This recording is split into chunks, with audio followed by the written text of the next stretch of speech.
Bismillahirrahmanirrahim. Assalamualaikum warahmatullahi wabarakatuh. Alhamdulillahilladzi anzala sakinah fi qulubil mu'minin liyazdadu imana maimanihim. Asyhadu an la ilaha illallah wa asyhadu anna Muhammadar Rasulullah. Allahumma sholli ala Muhammad wa ala Muhammad la nabiyya ba'da. Alhamdulillah ibu bapak semua para pemirsa MQ pagi nih, alhamdulillah yang saat ini sedang menyimak, baik yang menyimak di MQTV atau yang menyimak di MQFM beserta seluruh jaringannya di seluruh Nusantara ini, ataupun menyimak di media sosialnya Aagim, ya. Alhamdulillah, semoga pada pagi hari ini kita tetap bersyukur bahwa sampai saat ini kita masih dianugerahi umur oleh Allah. Bahwa sampai saat ini denyut jantung tetap berdenyut ya, Bu Heni, berdenyut kan denyut jantungnya? Ya, Bu Leni gimana? Bisa basi napas? Bisa ya, alhamdulillah. Gitu. Jadi alhamdulillah sampai saat ini ternyata Allah memberikan nikmat yang begitu besar. Nih, tadi kan kita tidur ya. Tidur ada yang 4 jam, ada yang 5 jam. Saya tidur misalnya tadi dari jam 12, jam 1, 2, 3, 4 jam. Nah, dalam 4 jam itu ternyata Allah bereskan semua tuh. Yang tadinya udah penat, yang tadinya udah jenuh begitu ya. Pas bangun, segar alhamdulillah. Ketika kita berangkat tidur, sebetulnya itu banyak tertumpuk sisa-sisa pembuangan yang ada di hampir seluruh sel yang ada di dalam darah. Ternyata pas kita bangun, alhamdulillah Allah memberikan kesegaran kepada kita ya. Artinya semua organ yang Allah amanahkan kepada kita dalam keadaan baik. Nah, untuk itulah kita tak henti-hentinya melantunkan rasa syukur yang terdalam. Karena bagaimana mungkin ketika kita tahu bahwa di dalam tubuh kita ini banyak yang harus diurus, Bu Heni. Ada pankreas, ada liver yang harus diurus tuh ya. Ada ginjal juga, ada lambung, ada usus halus, ada usus 12 jari, ada usus besar dan berbagai macam organ-organ lainnya. Belum lagi otak, otak itu 20% harus dikasih energi dari semua kebutuhan tuh ya. Belum lagi telinga, hidung dan sebagainya. Dan ternyata itu tidak sederhana. Tapi karena itu sangat rumit, maka Allah tahu tuh, wah kemampuan kita mah kalau disuruh ngurus mata aja seharian mungkin air matanya bisa kering. Kalau disuruh ngurus hidung mah mungkin saraf untuk penghidunya, saraf untuk penciumnya mungkin kering tuh. Akibatnya, akibatnya tidak sensitif lagi. Maka hal-hal yang sangat rumit, hal-hal yang tidak mungkin kita bisa atasi, Allah telah atasi, Allah telah ambil alih semuanya, dan Allah uruskan untuk kita tuh. Wah, Masya Allah. Jadi sebetulnya makin merenungi bagaimana tubuh kita ini tidak sederhana, makin rumit tubuh kita itu dipelihara, sebetulnya makin tidak ada apa-apanya kerumitan yang kita alami itu kalau kata AA mah ya. Jadi makin nyadar bahwa tubuh kita ini perlu perawatan yang sangat luar biasa. Jadi perawatan teh Bu Endang bukan hanya perawatan skincare begitu ya, bukan hanya perawatan wajah Bu Yuniarti ya, tapi bagaimana merawat sel-sel yang ada di dalam wajah yang jumlahnya itu miliaran. Sel-sel kulit yang memerlukan nutrisi kadar natrium, kadar kalium, kadar klor itu yang beragam, ternyata Allah rawat tuh dengan baik. Buktinya, ya buktinya wajah kita masih ada tuh kan ya, masih utuh ya. Tidak ada yang hitam begitu ya karena kekurangan oksigen, jaringannya mati. Tidak ada jaringan yang melepuh begitu ya karena rusak, karena infeksi. Ya kalau jerawat dikit-dikit makan itu variasi ya, ya Zaki. Jadi ibu bapak semua, intinya makin kita menelusuri betapa wajah kita itu, betapa tubuh kita ini ternyata tersusun dari berbagai macam jenis sel dan berbagai macam jenis sel-sel penunjang yang semuanya itu ternyata diurus oleh jalinan-jalinan pembuluh darah untuk memberi makan, ngasih oksigen dan sebagainya. Dan ketika sadar semua itu, maka nikmat Allah lah yang bisa memelihara semuanya itu. Bahkan nih, saya naik dari lantai apa namanya di bawah itu ya, naik lift begitu ya, sampai ke lantai 21. Dan itu mah kalau misalnya gaya gravitasinya tidak seimbang saja, mungkin kita itu merasa berat dan merasa melayang gitu ya. Tapi Allah ciptakan semuanya itu dengan sangat presisi, Masya Allah. Nah, ibu bapak semua pada kajian pagi hari ini, jadi setiap kajian jangan lupa kita buka dengan syukur ya, Pak, Bu ya. Karena syukur itu tahapannya itu macam-macam. Mas sedikit ini ya sebelum kita pokok bahasan. Ada yang bersyukur itu ketika nikmat itu dikurangi atau dicabut. Contoh, ketika tadinya biasanya bisa jalan begitu ya dengan cepat dari kamar ke kamar mandi, terkena asam urat aja. Asam uratnya 9,9 sehingga engkelnya atau kakinya itu nyeri ketika digerakkan, maka akan lama kan gerakannya. Ya Allah, terima kasih biasanya saya bisa berjalan dengan lancar, sekarang ternyata agak tersendat-sendat. Ampun ya Allah atas kelayan mensyukuri nikmat. Jadi syukur tingkat paling rendah tuh, Bu. Jadi ketika nikmat itu dikurangi atau nikmat itu dicabut, ya mau nggak kita baru bersyukur ketika nikmat itu dikurangi? Mau nggak kita baru bersyukur nikmatnya kaki setelah adanya adanya luka, adanya borok karena diabetes? Mau nggak? Nggak mau, ya. Jadi kita bersyukur itu setelah nikmat penciuman itu dikurangi, ya. Contoh misalnya kena COVID kemarin kan nggak mau.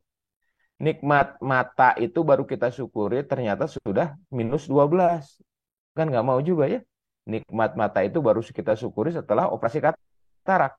Wah ternyata nikmat mata ini amat mahal. Kemarin saya buram penglihatan harus operasi katarak. Jangan sampai kita bersyukur ketika nikmat itu dikurangi atau dicabut. Kalau ketika nikmat itu dikurangi dan dicabut itu tidak bersyukur juga, waduh, ini kata bahasa Cinanya mah kacida, terlalu begitu ya. Nah, syukur yang kedua, tahapan berikutnya nih yang agak keren. Kita bersyukur ketika kita membandingkan. Alhamdulillah saya mah bisa jalan. Orang itu mah udah 3 tahun stroke, ya, ngangkat badan aja susah. Alhamdulillah saya ternyata bisa bisa jalan. Orang lain kecelakaan kemarin baru dioperasi. Alhamdulillah. Itu artinya dengan membandingkan antara nikmat yang telah diterima oleh diri dengan nikmat yang lebih rendah syariatnya ya. Syariatnya yang diterima oleh orang lain. Nah, ini syukur tingkat kedua. Ini juga sebetulnya nggak jelek-jelek amat sih ya. Tetapi syukur ini harus disertai dengan doa. Syukur atas nikmat yang ada dalam diri kita dan doa kepada sahabat-sahabat kita yang mungkin nikmatnya sedang dikurangi syariatnya menurut kita. Padahal siapa tahu itu sedang dikasih sayang oleh Allah dengan tidak bisa berjalan ya.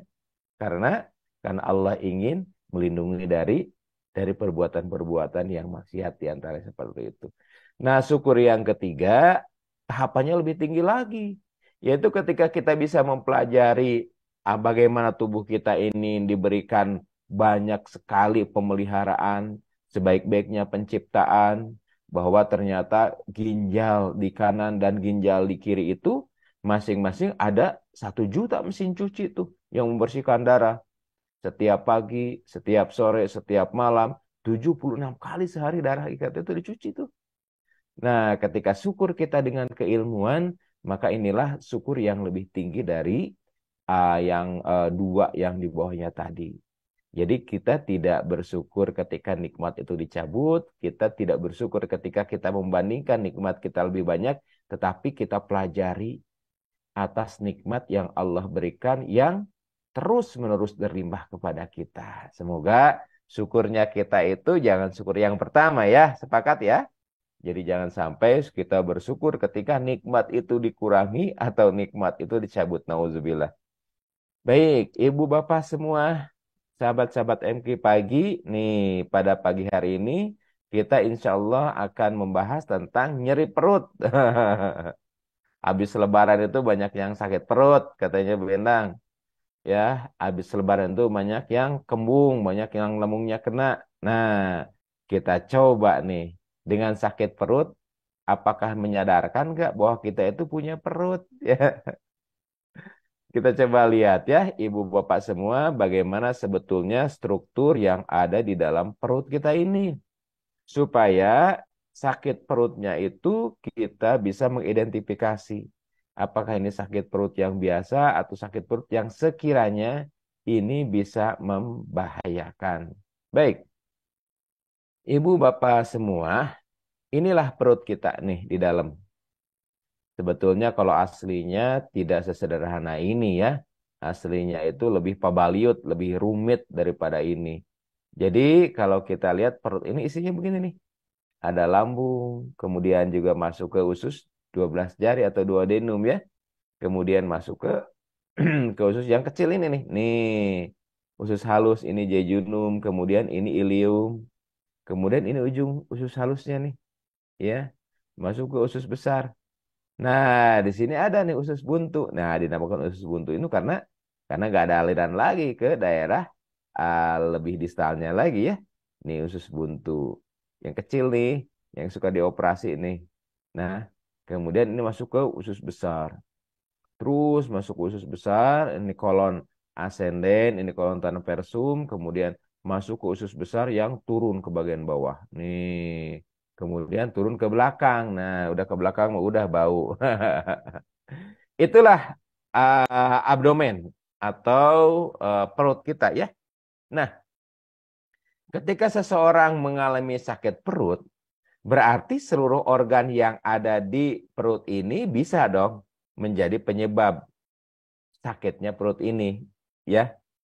Kalau kita lihat secara data atau statistik, yang mana yang sebetulnya yang paling sering menyebabkan perut itu sakit? Yang mana?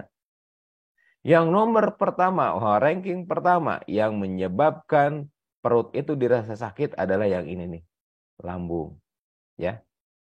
Dari mulai penyakit yang paling ringan. Penyakit yang paling ringan apa? Dispepsia, ya. Adanya mungkin lebih lanjut itu adalah radang di dalam lambung, gastritis. Radang itu bisa karena pengaruh makanan, bisa juga karena pengaruh zat-zat kimia, contoh mengkonsumsi obat-obatan anti nyeri yang berkelanjutan jangka panjang dan tanpa adanya pemantauan dari dokter. Nah, lambungnya itu menjadi radang nih. Ini sering kita bahas kan lambung itu ya, menjadi radang tuh. Jadi permukaannya itu lecet. Akibat permukaannya lecet, ya gejalanya apa yang timbul? Ketika permukaannya lecet, ya di lambung itu kan ada asam. Bayangkan kalau ada lecet di tangan atau ada lecet misalnya di kaki, kita kasih cuka. Seperti itulah. Jadi gejalanya seperti apa kalau nyeri lambung? Ada pedih, ya. Kemudian juga ada pedih sama enggak? Ya, ada pedih. Karena di lambung ini terkait dengan pergerakan yang sangat kuat, maka akan timbul ada rangsang mual. Jadi ada nyeri, ada pedih, ada mual, atau justru lambung ini pergerakannya menjadi lemah sehingga banyak udara yang terkandung di sini. Jadi kembung, mual, perih, kembung, ya. Ada nggak sampai muntah? Ada. Itu kurang lebih gejala-gejala yang ada di lambung. Nah, ibu bapak semua, ciri khas dari nyeri di perut yang ada di lambung dan di usus, ciri khas ya. Ada lambung, ada usus. Nah, di sini yang hijau kandung empedu. Ada satu lagi ginjal. Jadi ada organ yang memiliki namanya itu gerakan peristaltik. Yaitu gerakan untuk memeras isi yang ada di dalamnya supaya mengalir. Itu gerakan peristaltik, gerakan yang ritmis. Dari atas, kemudian agak ke bawah, ke bawah, ke bawah lagi. Kan lambung juga begitu ya. Dari atas, dari lambung ke usus. Enggak dari lambung ke tenggorokan, enggak kan? Nah, gerakan itulah yang disebut dengan gerakan peristaltik. Yaitu gerakan ritmis dari otot polos di organ-organ yang bertugas untuk mengalirkan sesuatu yang ada di dalamnya. Kenapa ini penting? Karena nanti ada berkaitan dengan gejalanya. Organ apa aja yang mempunyai gerakan peristaltik itu? Ada lambung, ada usus, ya, baik usus halus ataupun usus besar. Kemudian juga ada saluran empedu yang hijau ini ya. Dan yang ketiga adalah organ yang di bagian belakang tuh, di ginjal, di ureter kan dia juga harus mengalirkan air ya, air kencing. Nah, apa bedanya nyeri pada organ-organ yang mempunyai gerakan peristaltik tadi? Ada yang disebut dengan nyeri kolik, ibu bapak semua. Apa dok nyeri kolik? Nyeri kolik itu nyerinya yang tiba-tiba, nyerinya itu kalau kita ibaratkan ya, kadar nyerinya itu sangat tinggi, intensitas nyerinya itu tinggi, begitu ya. Dan ketika nyeri itu hilang, maka seolah-olah nyeri itu tidak ada. Jadi timbul tuh suka nyeri seperti diperas. Ya kan? Nyerinya gimana, Bu? Oh, pokoknya nyeri seperti diperet-peret. Kemudian nyerinya terus-menerus enggak? Enggak. Kadang-kadang beberapa saat diam. Nah, itu yang disebut dengan colicky pain, yaitu nyeri pada organ-organ yang memiliki gerakan peristaltik. Apa aja tadi? Ada saluran pencernaan ya, ada lambung, kemudian ada usus ya. Kemudian ada saluran empedu. Yang ketiga ada saluran air kencing ya di belakang, di pinggang. Itu yang disebut dengan nyeri kolik ya. Nah, nyeri kolik juga bisa didapatkan pada penyakit yang ada di lambung. Demikian juga bisa ada penyakit yang ada di usus ya. Bisa juga. Karena apa? Karena adanya batu empedu. Nanti kita coba bahas ya. Jadi ibu bapak semua, nyeri ini bisa akibat peradangan. Bisa nggak lambung ini ada penyakit lain? Bisa.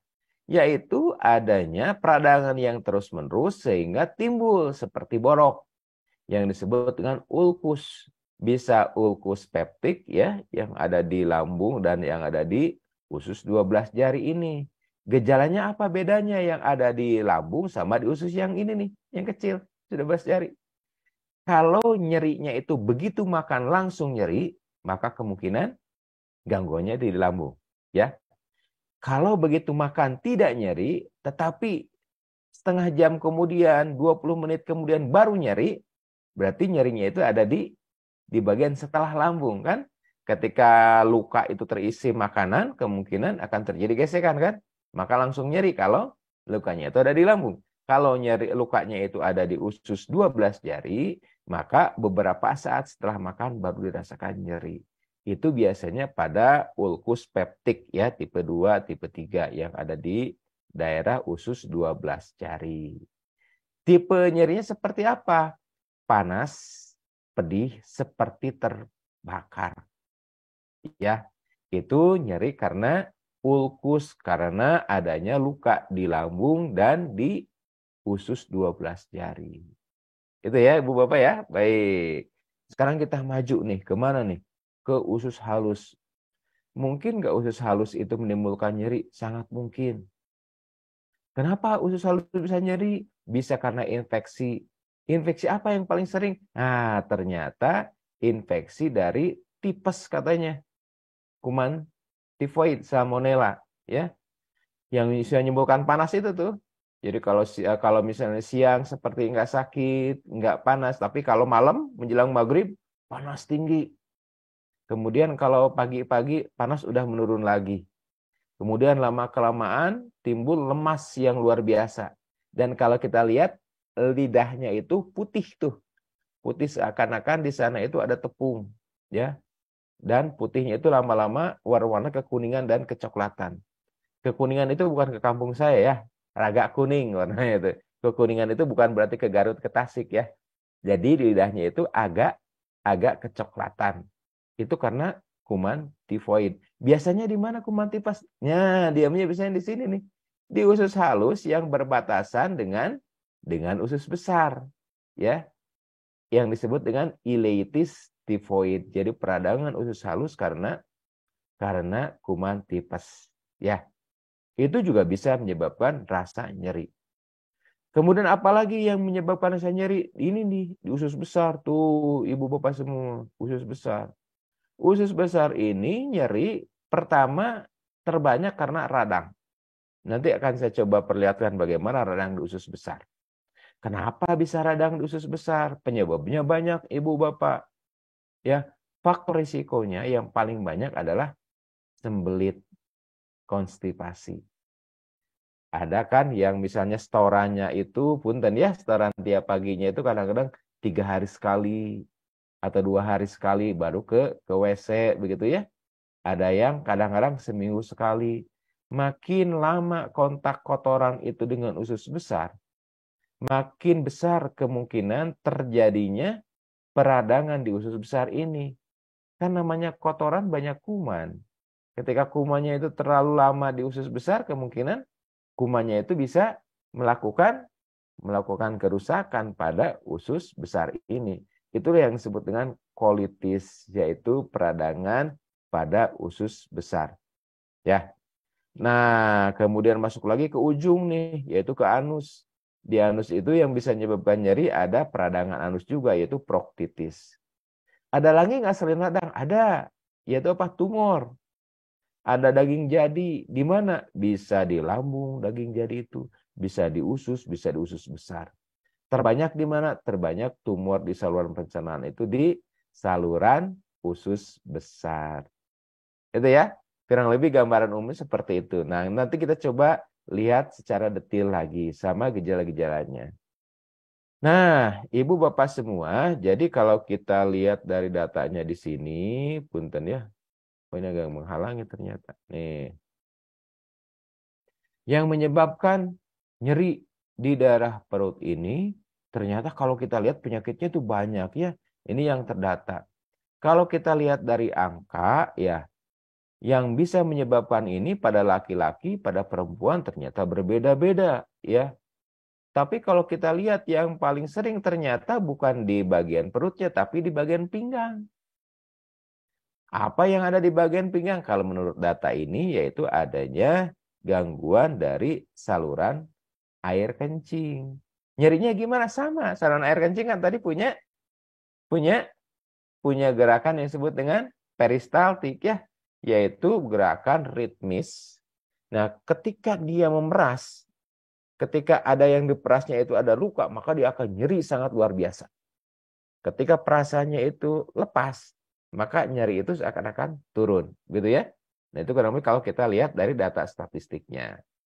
Nah, kalau begitu, sebelum ini akan saya sampaikan ini dulu ya, punten. Nah, gejala-gejalanya, punten. Dok, bisa nggak nyeri perut itu karena penyakit lain selain yang ada di perut? Sangat bisa. Penyakit apa? Penyakit jantung.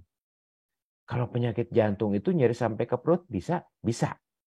Di mana nyerinya itu daerah sini nih. Kalau sakit jantung nyerinya yang merah ini, punten ibu bapak.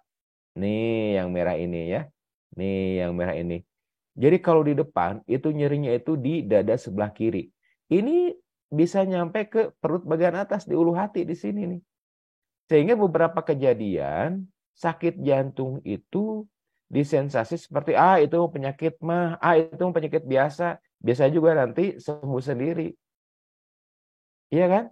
Beberapa kasus terjadi misdiagnosis atau kesalahan diagnosis karena mengira bahwa nyeri di ulu hati itu adalah nyeri dari lambung. Padahal itu bagian dari nyeri akibat kerusakan otot jantung atau MCI, myocardial infarct. Apa bedanya, Dok? Nah, ini yang perlu diperhatikan Ibu Bapak semua. Nyerinya itu bisa nyeri bersifat tajam ataupun bersifat tumpul di sini. Nyeri tajam itu seperti misal ditusuk oleh jarum. Nyeri tumpul itu seperti ditekan atau dipres. Kurang lebih seperti itu ya. Nyerinya di mana? Di daerah dada sebelah kiri di sini. Dan nyerinya itu lama-kelamaan menjalar kemana? Ke lengan nih. Nih, yang merah ini Ibu Bapak punten lihat.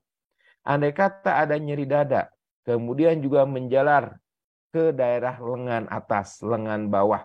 Nyerinya itu bisa seperti ditusuk di bagian dalam, atau nyerinya itu seperti dipres, nyerinya itu makin lama makin berat, kadang-kadang menurun, kemudian nyeri lagi. Dok, apa bedanya dengan kolik? Kalau kolik nyerinya itu tiba-tiba, ya, tiba-tiba nyeri seperti di perut, tiba-tiba hilang. Kalau ini nyerinya tidak seperti itu. Nyerinya itu gradual. Makin lama makin nyeri, kemudian nyerinya itu sedikit-sedikit menurun. Kalau kolik enggak, sekaligus nyeri, sekaligus tidak. Kalau ini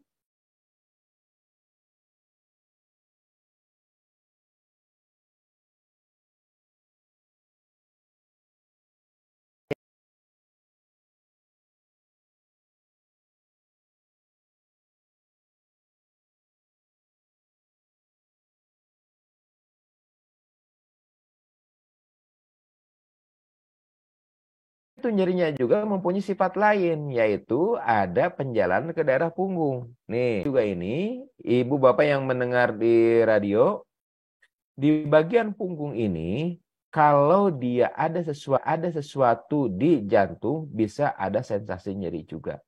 Jadi nyerinya itu menjalar dari dada ke bagian bahu, kemudian juga ke bagian lengan, atas lengan bawah, dan di daerah punggung. Itu nyeri kadang-kadang disarukan nyeri dengan nyeri di bagian perut. Karena sering terjadi juga nyeri di ulu hati. Sakit jantung, ibu bapak semua, gitu ya. Dok, katanya dari biji cabe, katanya dari biji, gitu ya. Dok, katanya dari biji cabe, katanya dari biji jambu, ya. Itu sangat jarang ibu bapak. Kebanyakan sumbatan itu karena kotoran yang mengeras yang disebut dengan fekolit, ya. Nah, kenapa itu bisa menyebabkan pecah, dok, usus buntunya? Kenapa bisa menyebabkan infeksi? Usus buntu ini ibu bapak semua, atau gini, semua bagian dalam dari usus, di dalam tuh ya, itu menghasilkan lendir. Untuk apa? Untuk mempermudah diantaranya proses majunya DPK, proses majunya isi dari usus tadi, ya, agar mudah mengalir. Ibaratnya oli pelumas gitu ya. Nah, di dalam selain pelumas juga macam-macam isinya. Ada mengisi antibakteri, ada yang mengandung juga sistem pertahanan tubuh dan lain sebagainya ya. Nah, di dalam usus buntu seperti ini juga dihasilkan nih lendir, nih memproduksi mukus. Berapa diproduksinya? Diproduksi itu sebesar rata-rata 0,3 mililiter ya, 0,3 mililiter, 0,3 cc ya. Sedangkan volume dari usus buntu ini adalah 0,1. Jadi ketika tersumbat di sini ya harusnya kan begitu dihasilkan nih keluar ke usus besar. Begitu dihasilkan lendir keluar ke usus besar. Nih, begitu ada sumbatan maka lendir itu tidak bisa dikeluarkan. Ya. Yang tadinya volumenya hanya 0,1, produksinya 0,3 ya. Jadi tekor tuh, sekali kesumbat di sini maka gampang sekali bengkak. Ya.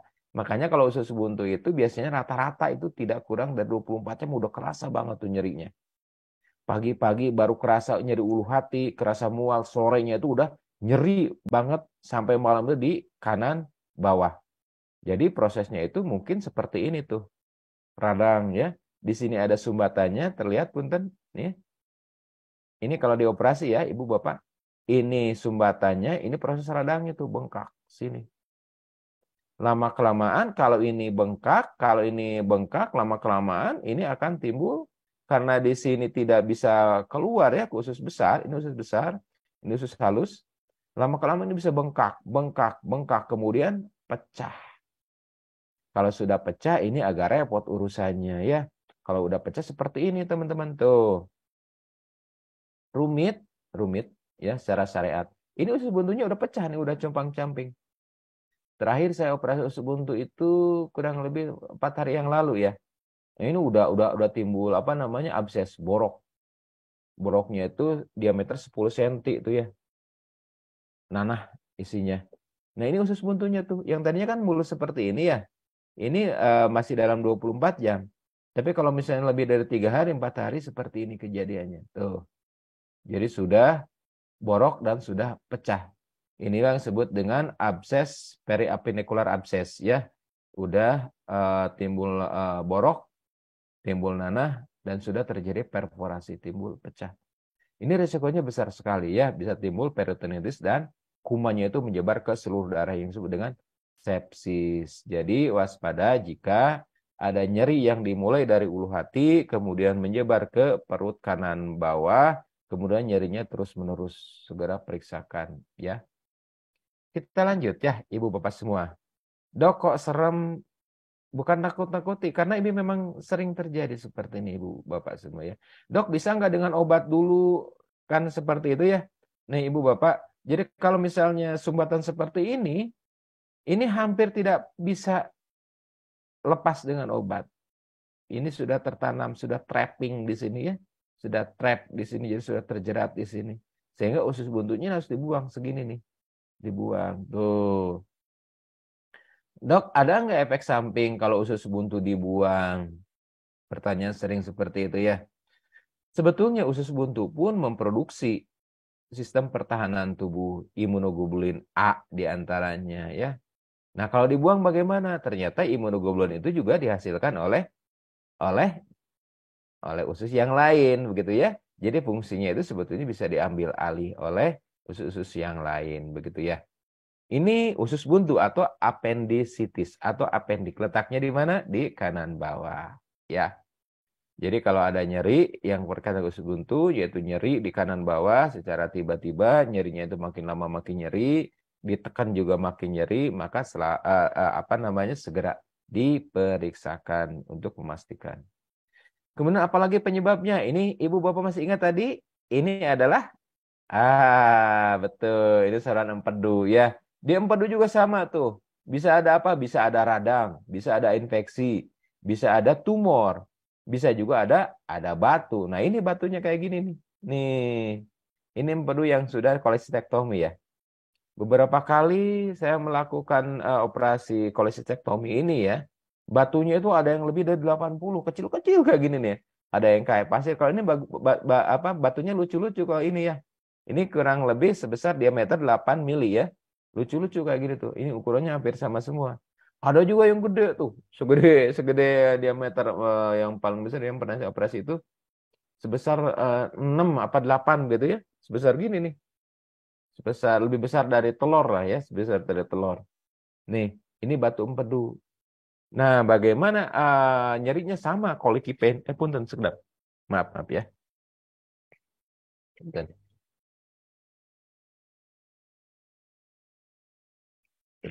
Punten. Kolikipen sama. Jadi nyeri tiba-tiba kemudian hilang lagi. Nyeri tiba-tiba hilang lagi. Di mana lokasi nyerinya? Di perut kanan atas. Kemudian menjalar kemana? Menjalar ke punggung ya. Itu ciri dari nyeri batu empedu. Apa faktor risikonya? Katanya kalau dulu katanya 4F ya. Yang pertama banyak batu itu pada female, pada perempuan. Ya, jadi perempuan memang menderita kemungkinan terkena batu empedunya lebih besar.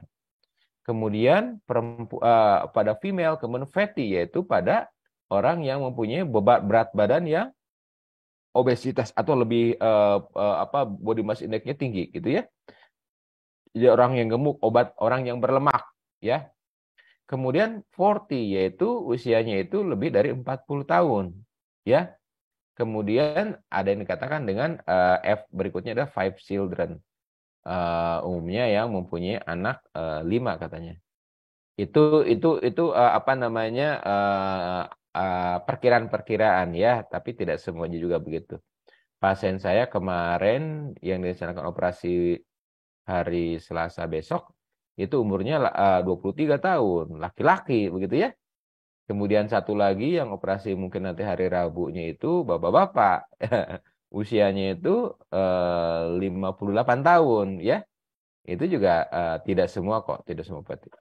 Pertanyaannya, apakah semua batu itu harus dioperasi? Belum tentu. Ya, batu empedu itu tidak selalu harus dioperasi. Ada beberapa indikasi yang tidak diperlukan operasi. Apakah batu itu bisa hancur dengan Obat-obatan ada yang bisa, ada yang enggak, ya tergantung dari jenisnya. Dok, emang batunya jenisnya apa aja, Dok? Ada batu pualam, batu marmer.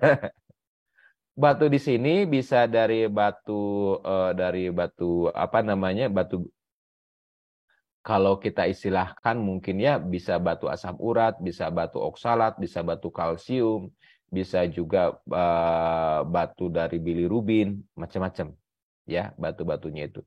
Ada yang sifatnya itu rapuh, ada yang sifatnya itu keras.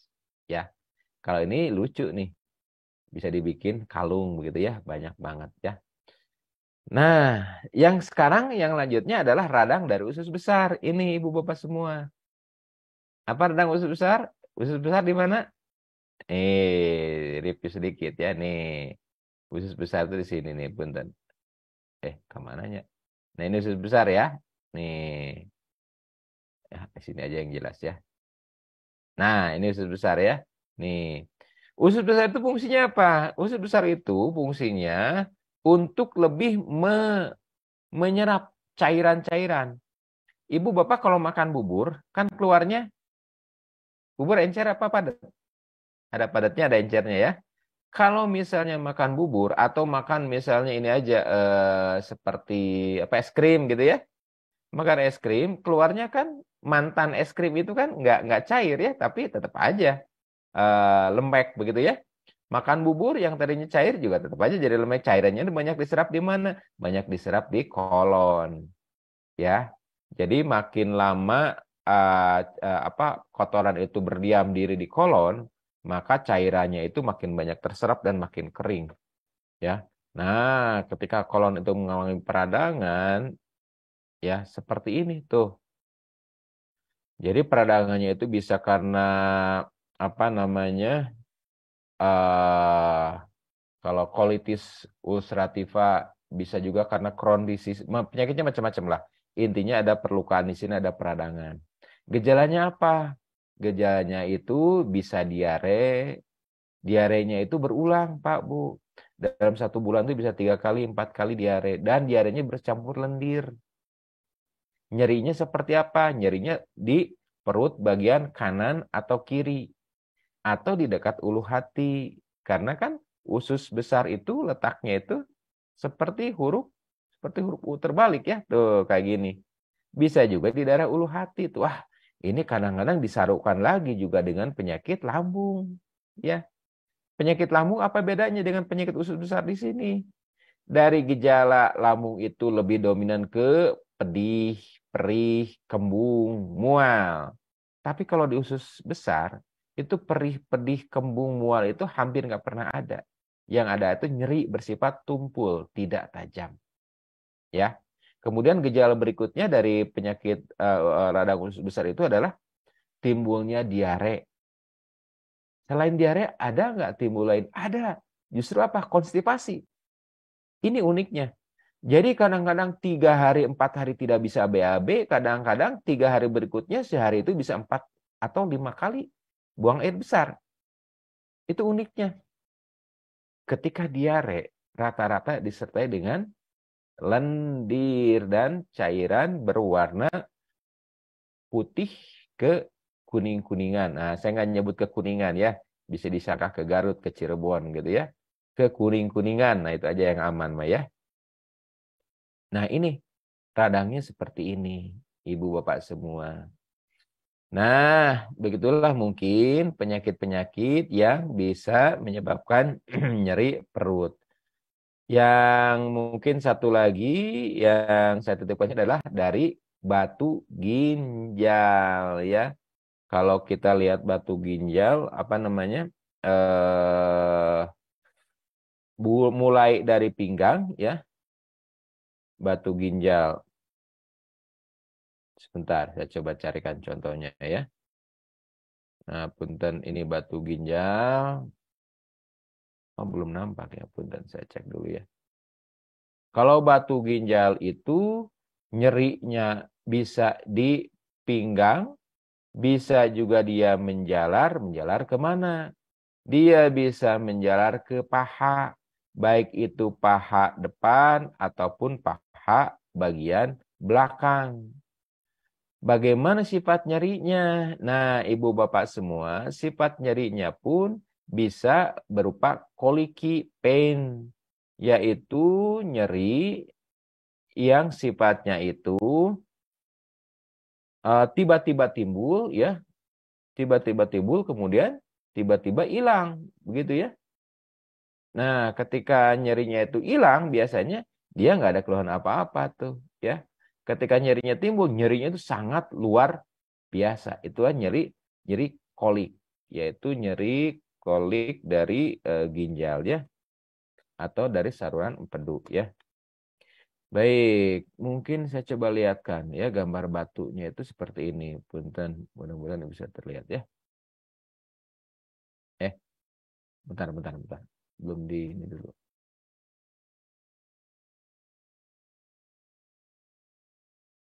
Nah, bisa nampak ya, Ibu Bapak semua ya. Nah, seperti ini ya. Nah, seperti ini. Ini dari ginjal ya. Ada nggak bedanya dok nyerinya di ginjal apa namanya dan di salurannya? Kalau nyerinya di ginjal di bagian dalam dan tertanam seperti ini tidak bergerak, umumnya jarang menyebabkan nyeri. Bahkan batunya segede apapun biasanya jarang. Justru yang nyeri itu yang batunya kecil-kecil, yang dia bisa bergerak ke sana kemari. Apa bahayanya? Bahayanya itu adalah sumbatan. Kalau saluran kencing ini tersumbat, kan ginjal itu menyaring darah. Darah masuk ke ginjal, darah dicuci di sini, kotorannya itu berupa air kencing. Ketika air kencing itu diproduksi, di sini ada sumbatan, maka ginjal itu bisa lama-kelamaan bengkak. Bengkak. Bahkan saking bengkaknya, itu ginjal bisa sebesar bola basket. Bisa, betul. Saya pernah lihat kasusnya. Ya, ginjalnya itu jadi tipis. Itu dia yang disebut dengan hidroneprosis. Ya. Nah, ketika batu ginjal ini misalnya turun, nih salurannya kemana? Salurannya ke pinggang, kemudian ke bagian perut depan ya, ke kandung kencing. Nah, ketika batunya itu turun, kemungkinan ini nyerinya sangat luar biasa. Itulah colicky pain-nya itu di sana. Nah, kurang lebih Ibu Bapak begitu ya. Mudah-mudahan ini bisa menjadi pencerahan. Pertanyaannya, nyeri yang bagaimana yang harus segera ke dokter? Nyeri yang bagaimana yang bisa diselesaikan dengan obat warung? Nyeri yang mana harus dioperasi, mana yang enggak, supaya kita itu puguh. Ya, nah saya kasih clue-nya begini. Pertama, jika nyeri itu berhubungan dengan makanan, begitu makan, kemudian nyeri, mual, ya. Kemudian ada pedih. Kemungkinan gangguannya itu ada di lambung. Kalau misalnya ibu bapak ubah pola makan, kurangi stres, kemudian mengkonsumsi obat anti asam, antacid, ya, apapun mereknya. Ternyata itu berkurang, maka kemungkinan itu aman. Tapi sekali lagi, ubah pola makan. Jadi aturan jadwal makan dan makanan-makanan tertentu yang bisa menyebabkan iritasi itu dihindari. Pedas, asam, kopi, teh pahit, coklat, rokok, alkohol. Itu yang menyebabkan iritasi terhadap lambung. Kalau makanan polanya udah diperbaiki, makanan pantangannya itu sudah dilakukan, insya Allah itu nyeri berkurang, kemungkinan itu nyeri di lambung. Andai kata nyeri beberapa saat setelah makan, kemungkinan di usus 12 jari itu pun harus dimodifikasi dari pola makannya. Waspadai jika nyeri di ulu hati, kemudian beberapa jam kemudian pindah ke kanan bawah. Makin lama nyeri itu makin tinggi. Dari skornya itu mungkin 2 sampai ke 8 sampai ke 9. Waspada itu ada usus buntu. Andai kata nyerinya itu di sebelah ulu hati, kemudian terasa juga nyeri di dada, begitu ya. Kemudian juga ke bahu, ke lengan, kemungkinan jantung. Hati-hati. Ya, itu harus dilakukan pemeriksaan. Andai kata nyeri itu berulang di kanan atas, nyeri hilang. Terutama setelah makan makanan yang mengandung lemak tinggi, udah makan opor, udah misalnya makan daging, begitu ya, nyeri terasa, kemungkinan batu dari empedu, hati-hati. Cek, periksa, cek USG, adakah batu di empedunya. Nah, begitu ya, Ibu Bapak semua. Mudah-mudahan ini bisa sedikit ya mencerahkan begitu ya. Baik, saya coba bahas pertanyaan-pertanyaan Ibu Bapak, punten ya.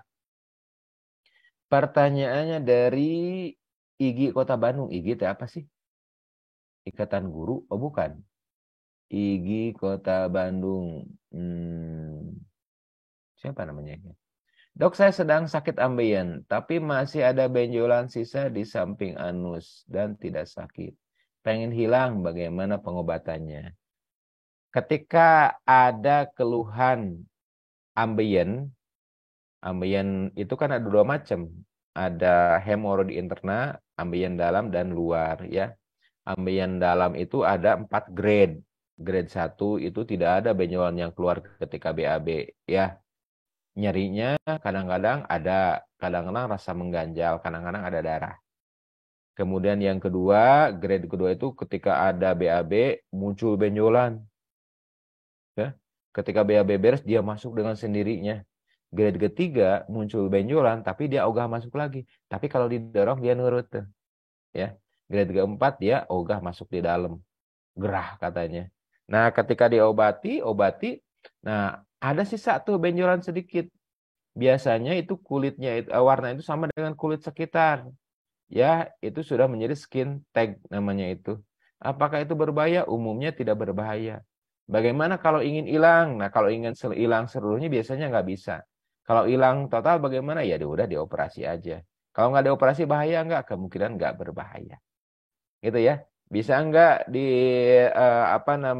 diterapi dengan obat-obatan? Bisa, cuma memerlukan waktu yang agak lama. Ini tuh pertanyaan teh banyak, punten.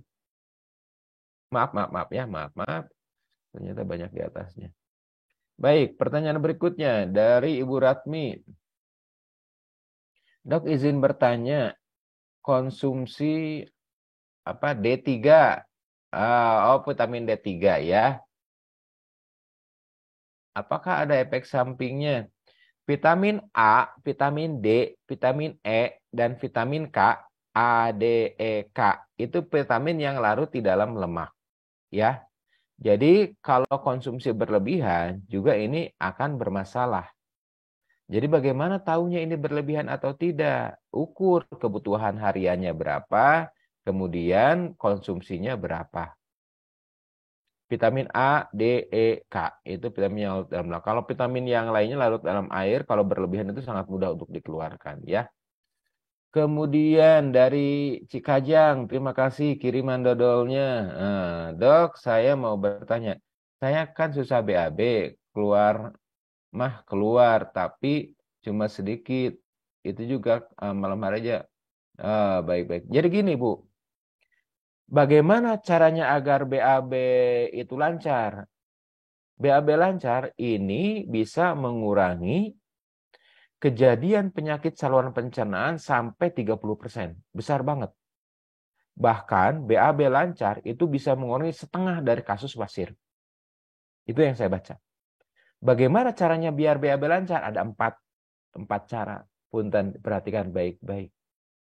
Pertama adalah kecukupan serat, fiber. Fiber itu kan udah pernah kita bahas ya, ada soluble fiber, ada insoluble fiber. Jadi pendek kata begini, biar praktis mah sehari itu makan agar-agar 1 bungkus aja, ya. Agar-agar itu powder tuh ya. Kemudian tambah sayur dan tambah buah terserah. Yang kedua adalah cairan. Konsumsi cairan. Nih, aduh punten ini iklan lagi botolnya ya. Konsumsi cairan harus terukur. Jadi Bapak Ibu beli aja tumbler. Ini punya berapa liter ini yang ada di hotel saya ketahui ya. Ini kurang lebih 1 liter ya. Jadi dua yang kayak gini, 2 tumbler nggak kelihatan ya. Nah 2 tumbler kayak gini ini harus ada di rumah nih atau di kantor supaya apa ada ukur itu harus habis. Ketiga adalah olahraga. Olahraga sehari itu jalan 6.000 meter gitu ya. 6.000 langkah. Yang keempat adalah wajibun, kuduun, harusun store tiap hari mau ingin maupun enggak. Ya. Itu Ibu Bapak semua. Baik Ibu Bapak yang ada di media sosial ataupun yang ada di MKTV, waktu kita ternyata sudah habis. Semoga ini bisa menjadi pencerahan bagi kita semua. Bagi sahabat-sahabat yang di Zoom, insya Allah ini akan saya bahas ya. Insya Allah pertanyaan-pertanyaan akan saya jawab. Kita pamitan dulu teman-teman yang ada di Medsos Agim dan yang ada di MKTV dan MKFM. Subhanakallahumma wa bihamdika asyhadu an la ilaha anta astaghfiruka wa atubu ilaik. Assalamualaikum warahmatullahi wabarakatuh.